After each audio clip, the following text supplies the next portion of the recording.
প্রথম আলো আওয়ামী লীগের শত্রু, প্রথম আলো গণতন্ত্রের শত্রু, প্রথম আলো দেশের মানুষের শত্রু, আর তার সঙ্গে আছে একজন সুদখোর। গুলি করার আগ পর্যন্ত কোনো কিছুটা আমাদের গায়ে লাগে।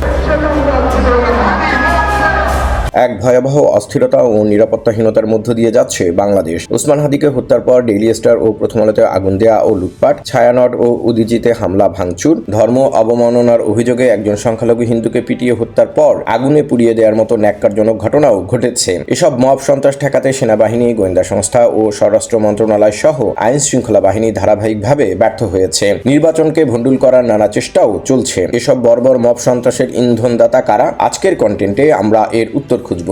হিকোবা আইট আলিসোয়াবা মিংলাবা কোলংখা জুজু। নমস্কার, ইন্ডিজেনাস এক্সপ্রেস চ্যানেলে স্বাগত জানাচ্ছি। আমি মান্দিনি কস্তা।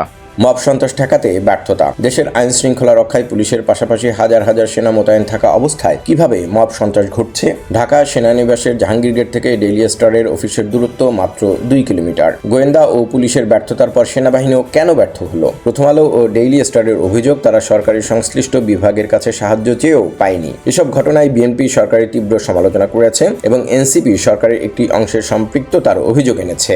সরকারের থেকে ছত্রছায়া না থাকলে, সরকারের ভিতর থেকে এই যোগসাজশের যুক্ত না থাকলে এই ধরনের ঘটনা ঘটানো সহজ হতো না। মব সন্ত্রাসের পৃষ্ঠপোষক কারা?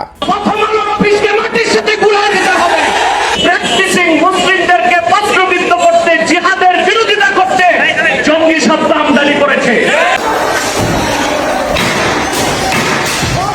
একের পর এক বর্বর হামলা ও সহিংসতার পরও কেন তৌহিদি জনতাকে জঙ্গি ও সন্ত্রাসী গোষ্ঠী ঘোষণা করে ব্যবস্থা নেওয়া হচ্ছে না? এর রহস্য কি? বর্তমানে আওয়ামী সরকারের সময় শত শত মানুষকে গুম, খুন ও অপহরণের দায়ে অভিযুক্ত সামরিক গোয়েন্দা সংস্থা ডিজিএফআই এর শীর্ষ সামরিক কর্মকর্তাদের বিচার চলছে। এখন আওয়ামী লীগ কার্যত নিষিদ্ধ।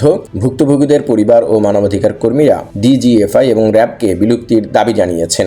তাহলে বিচার, নির্বাচন, গণভোট ও জুলাই সনদ ভণ্ডুল করার জন্য ডিজিএফআই কি গোপনে মব সন্ত্রাস উস্কে দিচ্ছে? গত সেপ্টেম্বর মাসে পার্বত্য চট্টগ্রামের খাগড়াছড়িতে বাঙালি সেটেলার ও সেনাবাহিনী ইন্ডিজেনাস পিপলসের উপর সংঘটিত হামলা চালিয়েছে বলে জানিয়েছে IWGIA। ওই সময় তৌহিদি জনতার আল্লাহু আকবার ধ্বনির সাথে সেনাবাহিনী গুলি চালিয়েছে। তাহলে মব সন্ত্রাসের সাথে সেনাবাহিনীর একটি অংশও কি জড়িত?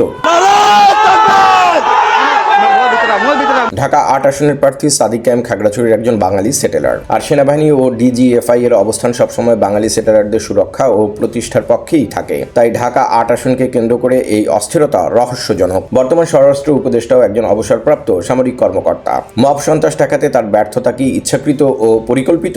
আইন শৃঙ্খলার নজিরবিহীন ব্যর্থতায় নাগরিক সমাজ বারবার তার পদত্যাগ চেয়েছে, কিন্তু বিতর্কিত ও ব্যর্থ এই খোদার খাসি স্বরাষ্ট্র উপদেষ্টাকে কেন তার পদ থেকে সরানো যাচ্ছে না? এসব ঘটনায় এখন ঢাকায় জাতিসংঘের মানবাধিকার কাউন্সিল এবং বিচার বিভাগীয় নিরপেক্ষ ও স্বচ্ছ তদন্ত অত্যন্ত জরুরি। বিবৃতি বা আশ্বাস নয়, অবিলম্বে হামলাকারীদের চিহ্নিত করে গ্রেফতার সহ সম্পাদক পরিষদের সভাপতি নুরুল কবিরকে হেনস্থার ঘটনায় জড়িতদের দৃষ্টান্তমূলক শাস্তির দাবি জানাচ্ছে সম্পাদক পরিষদ ও নোয়াব। প্রথম আলো কি আদর্শচ্যুত? প্রথম আলো তার যাত্রার শুরু থেকেই ইন্ডিজেনাস পিপলসের পক্ষে থাকলেও পরে সেনাবাহিনী ও ডিজিএফআই এর চাপে সে অবস্থান থেকে সরে আসে। 5ই আগস্টের গণ অভ্যুত্থানের পরও তারা ক্ষুদ্র নিগোষ্ঠীর মতো টার্ম ব্যবহার করেছে, যেটা UNDRIP অনুযায়ী স্পষ্টত বর্ণবাদ। অথচ সমকাল ডিবিসির মতো অনেক গণমাধ্যম সাহস করে এই বর্ণবাদ থেকে বেরিয়ে এসেছে। তাহলে প্রথম আলো কি মোটা অঙ্কের টাকার বিনিময়ে তাদের সাথে আঘাত করেছে? প্রথম আলোর এই বিশ্বাসঘাতকতা এবং উগ্র বাঙালি ও সাম্প্রদায়িক জাতীয়তাবাদের কাছে এই আত্মসমর্পণই কি তাদের জ্বালিয়ে ছাই করে দিয়েছে? ডেইলি স্টার কোন পথে? শুরু থেকে ইন্ডিজেনাস পিপলসের পক্ষে ডেইলি স্টারের অবস্থান ছিল। সেনাবাহিনী ও ডিজিএফআই এর চাপের পরও তারা সে অবস্থান ধরে রেখেছে। একটা ব্যক্তিগত অভিজ্ঞতার কথা বলি। 2023 সালে একটি জাতীয় দৈনিকে কর্মরত অবস্থায় আমি একটি আর্টিকেলে ইন্ডিজেনাস পিপলসের সাংবিধানিক স্বীকৃতির পক্ষে লিখেছিলাম। প্রকাশ হওয়ার আগেই সেনাবাহিনীর কথা বলে সেটি আটকে দেওয়া হয় এবং পরবর্তীতে আমাকে চাকরি ছাড়তে বাধ্য করা হয়। তখন সম্পাদক পরিষদের সভাপতি এবং ডেইলি স্টারের সম্পাদক মাহফুজ আনামের সাথে যোগাযোগ করেও এর প্রতিকার পাইনি, এমনকি তার সাথে দেখা পর্যন্ত করা যায়নি। এর বেশ কয়েকটি কারণ হতে পারে। 1, তিনি ব্যস্ত ছিলেন। 2, বিষয়টি তার কাছে গুরুত্বপূর্ণ মনে হয়নি। 3, আমি কোনো পাবলিক ফিগার না। 4, তার কমিউনিস্ট ব্যাকগ্রাউন্ড থাকলেও আমার সেটি ছিল না। 5, অনেক কমিউনিস্ট কমিউনিস্ট খ্রিস্টান ধর্মকে ঔপনিবেশিক ধর্ম মনে করে, এদিকে আমি ধর্মান্তরিত খ্রিস্টান। 6 তিনি বাঙালি এবং মুসলিম, হয়তো এই অনুভূতি জেগে উঠেছিল। 7 ইন্ডিজেনাস ইস্যু হয় তিনি অপারগ ছিলেন, এবং 8 তাকে দেখা করতে বাধা দেওয়া হয়েছিল। যাই হোক, সম্পাদক পরিষদ আমার পক্ষে দাঁড়াতে পারেনি, আমিও আর সাংবাদিকতায় ফিরতে পারিনি। এদিকে যখন ডেইলি স্টারের উপর হামলা শুরু হয় এবং সাংবাদিকরা আটকা পড়েন, তখন যারা এটি বন্ধ করার ক্ষমতা রাখে তাদেরকে জানিয়েছিলাম, এবং দ্রুতই ব্যবস্থা নেওয়া শুরু হওয়ার পরই আমি চোখের পাতা মিলিয়েছি।